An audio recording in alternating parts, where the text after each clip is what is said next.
você fez ou deixou de fazer não mudou isso. Deus escolheu você.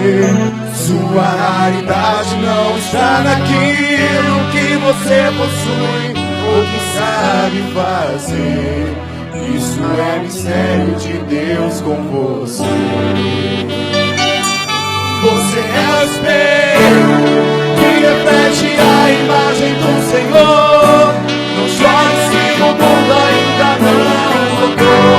Já era bastante Deus reconhecer o seu valor. Você é precioso, mais raro que o ouro por onde ouvir. Se você desistir, Deus não vai desistir.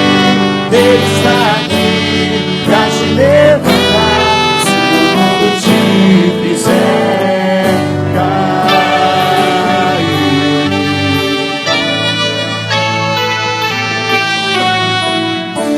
o ouro eu consigo só admirar, mas te olhando eu posso a Deus adorar.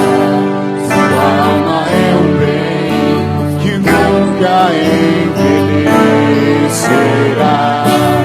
O pecado não consegue esconder a marca de Jesus que existe em você. O que você fez ou deixou de fazer não mudou o início. Deus escolheu você. A sua raridade não está naquilo que você possui